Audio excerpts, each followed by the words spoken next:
In our American history class, we're working on the Boston Massacre. So one of the ways that we chose to really get at that deeper understanding of the Boston Massacre and move away from just the textbook understanding of it was to do an assignment where the students were asked to assign blame for the massacre. They were divided into 3 groups with a differing viewpoint on the Boston Massacre and who was to blame. They had an opportunity to work in a variety of ways with some articles that they were assigned that would support their view of the massacre. They picked out very important words. They looked for author's purpose. They examined propaganda. And they really, in using that same article over and over again, began to delve into the actual historical events of the Boston Massacre. As a culminating piece, students were asked to engage in a strategy called radio reading. Radio reading was crucial to the understanding of this activity because the students worked repeatedly with a document. And radio reading allows them to not only become fluent in the understanding of their article and the presentation of the material, but it gets them to read with intonation. It gets them to act as if they were back in colonial America, an actual participant in history rather than a casual third-party observer. Students would stand up and read selected pieces of that article with correct body language, intonation, emotion, anger, and students get very involved in the process. They really become the character that they are portraying. It's an excellent opportunity to work on fluency, which impacts critically their comprehension. We are meeting today to decide whether the colonists or the British Redcoats are to blame for the Boston Massacre. We'll hear arguments from 3 different sides. So at this point, I'd like to hear the opening arguments for the people who believe that the British are to blame for the Boston Massacre. While he's giving his opening arguments, if you disagree with what he's saying, you need to be thinking and maybe jotting down on your paper points that you want to make against him. We, the colonists, do not think the British are to blame for the Boston Massacre. We know they are. They murdered innocent and unarmed boys.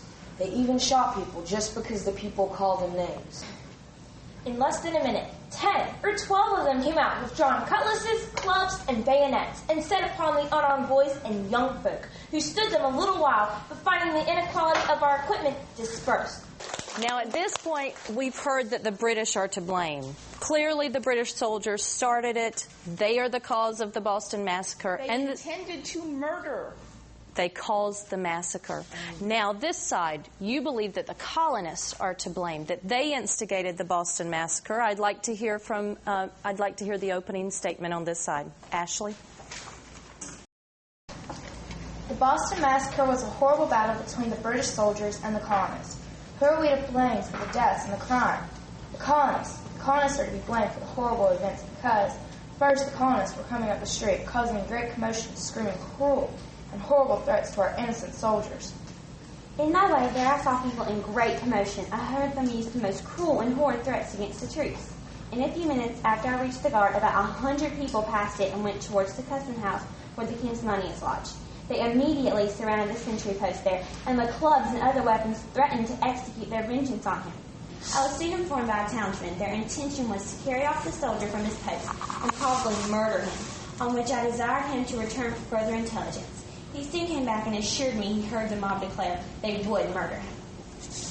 So now we've heard from a side who definitely, round of applause, definitely blame the colonists. And this side definitely blames the British. Is there a voice of reason? Who will speak to the voice of reason? The soldiers fired in self-defense into an angry mob, led by a few men trying to inspire rebellion in the colony. We have found that there were several events that occurred prior to the actual firing. On this day, there were several isolated attacks on innocent British soldiers, provocations to fight, and various insults attacking the character of British officers. So now we've heard 3 different viewpoints on who's to blame for the Boston Massacre. We're going to open up the floor for discussion on where we will assign the blame. The purpose of the next few minutes is to figure out who is going to be blamed for the Boston Massacre. The judges, Mrs. Abbott and myself, will decide and let you know next class period where we lay the blame for the Boston Massacre. Colonists are the ones that attacked the British soldiers for no reason.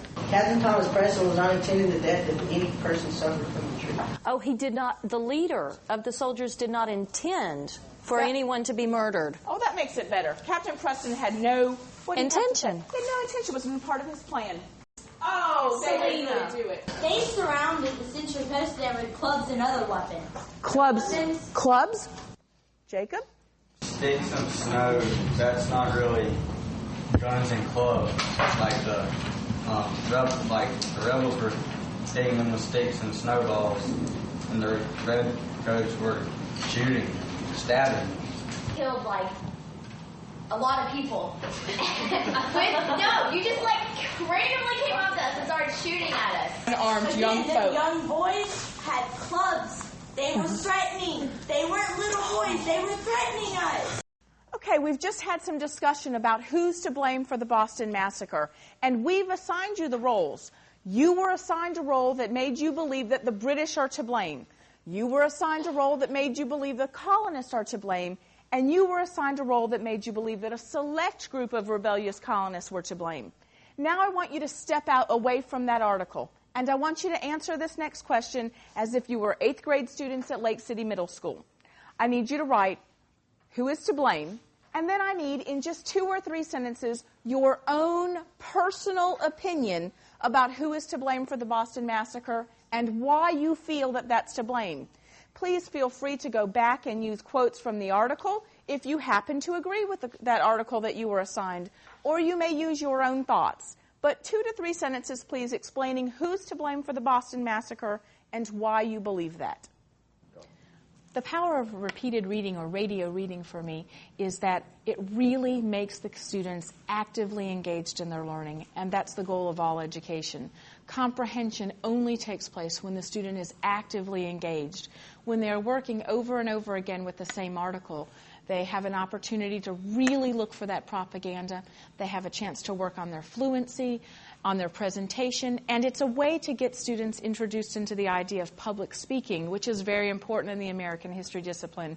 But they're not speaking in front of the public as themselves. They have a little bit of a safeguard in that they are portraying a character, and that gives them some measure of confidence. They're much more willing to take risks and do acting and intonation, and they're not nervous about what they're saying because they've repeated the information over and over again. It helps with their prosody, and it helps with their comprehension.